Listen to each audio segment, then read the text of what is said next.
Hi ladies, it's Kim. Today I just kind of wanted to go over with you on how I personally like to stay organized with my calendar.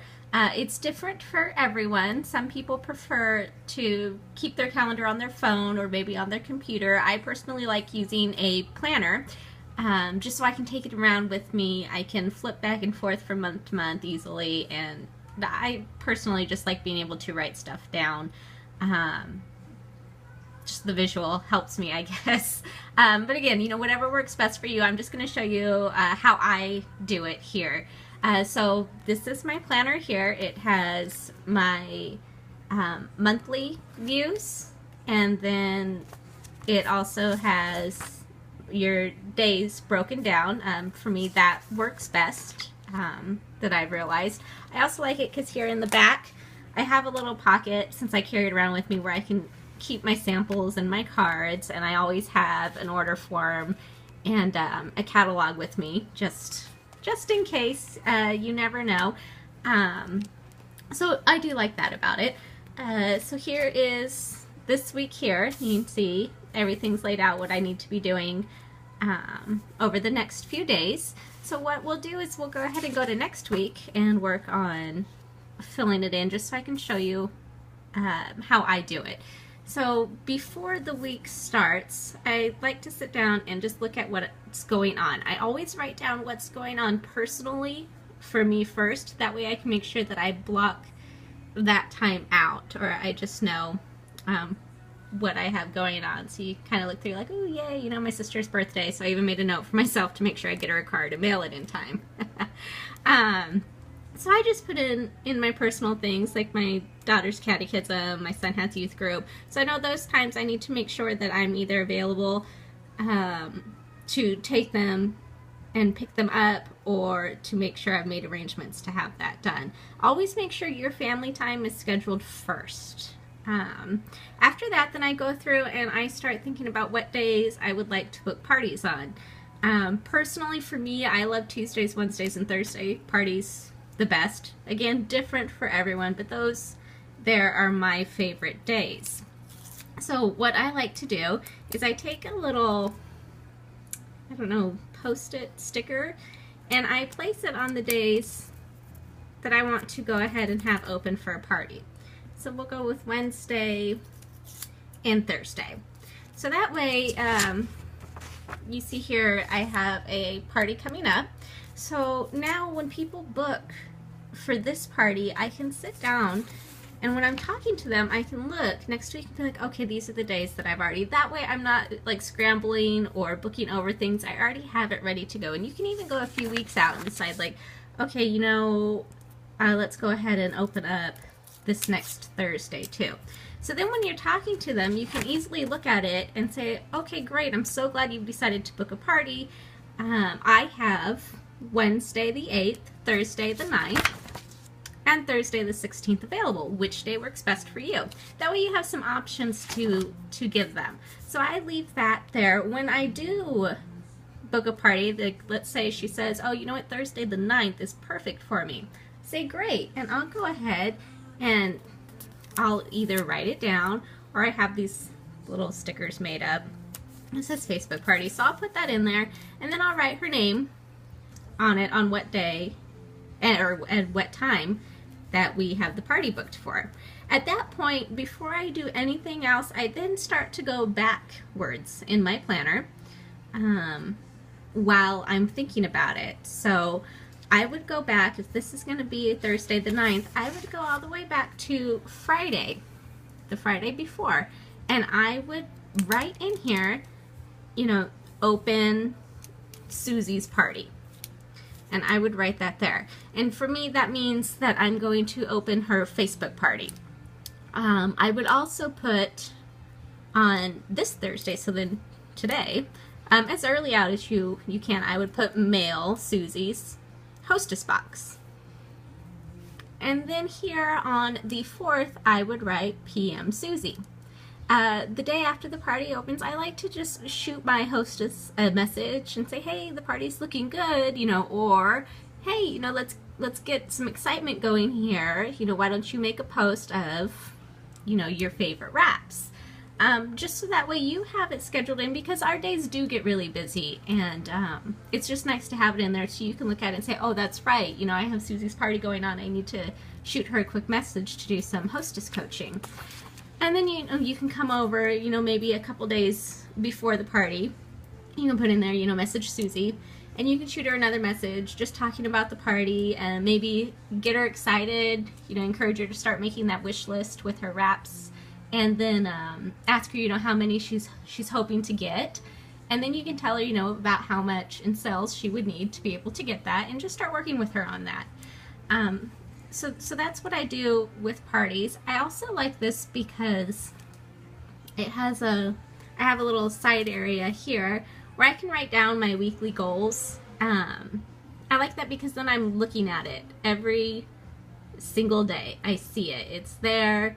It puts it in my face, and I keep looking like, oh, I need to get to that number this week, and it just helps push me to make sure I get there.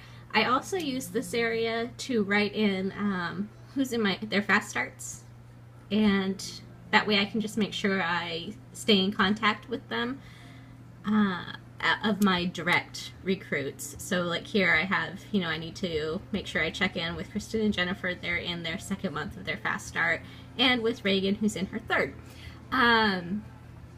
Again, I talk to most everyone almost on a daily basis, but I just need to make sure I note to myself to take the time to sit with them and say, okay, this is where you need to be to hit this. How are you doing? What can we do? And I actually do that on, I put my goals every week, and then I would write it again for the following week, check in with them on their fast starts. So another good thing is if you have a new recruit, the day that they sign up. So let's say, Monday I have a new recruit join. I would write her name here, and I would put start. And then I would go ahead and every week then, from that point for her first few months, I would put, let's say it was Jane, Jane start. Then I would go to the next Monday, right when she joins, so that way I'm thinking about it, and I would write contact Jane. And then the next Monday, contact Jane, just to make sure, again, that you're following up with them, especially during their fast start period. It is so crucial to make sure you're keeping open communication with them.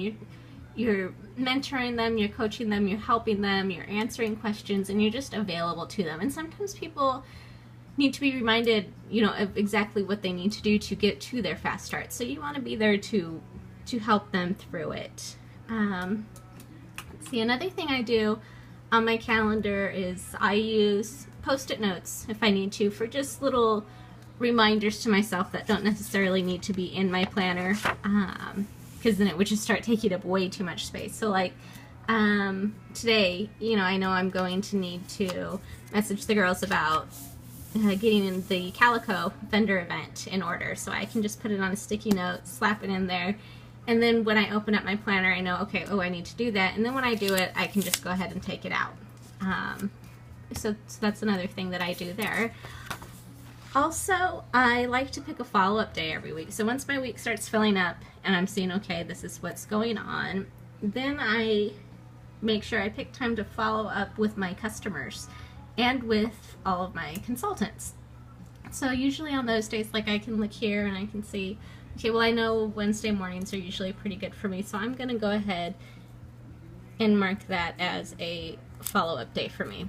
So that means that during my power hour, or when I have time throughout the day, I'm going to make sure that I sit down and I follow up with my customers. Ways that I do that is I'll look through on my website through my recent orders, and everybody who's made a recent order, I make sure that I write out a handwritten postcard and I send it to them thanking them for their order.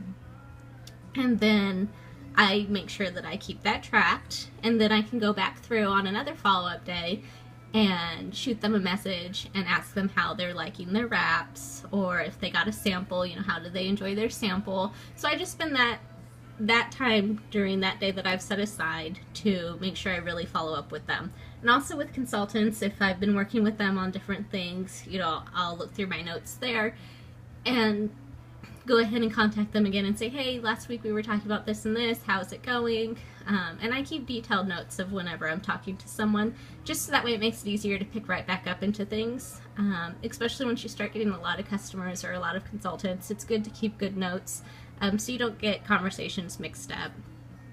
Another thing I like to do is set aside a day to mail out samples. I was sending out samples every single day.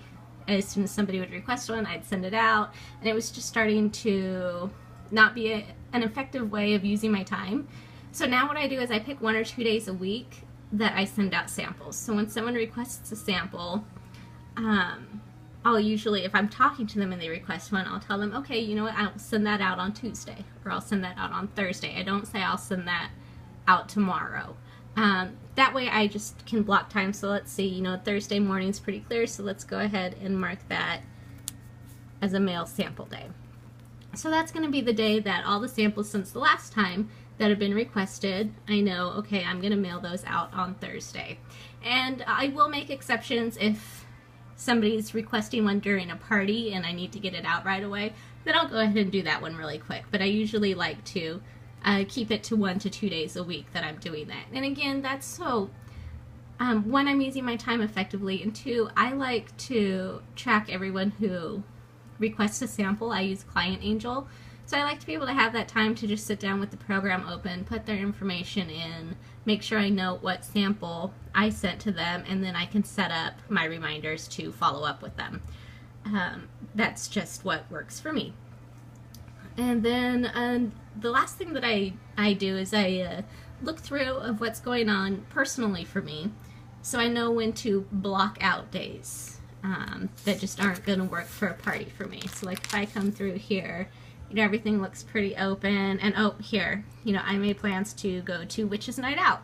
You know, and we need those fun nights out that we don't have to worry about doing parties. Sometimes if I have something going on, I may keep a party that I could do from wherever I'm at, but certain times you have something going on that you just want for you and your personal time, and that is perfectly fine. So here I know, okay, I'm going to Witches Night Out. I don't want to have a party that night, so I'm going to go ahead and block that out. So now I know when I'm booking parties or when I'm putting my little orange tabs on, I can look and see, okay, don't book any parties on this day. So that's just a little bit of how I stay organized. I just wanted to share that with you. Again, you know, different things work for different people. This is just what has worked best for me. So I hope it was helpful, and if you have any questions, let me know. Bye.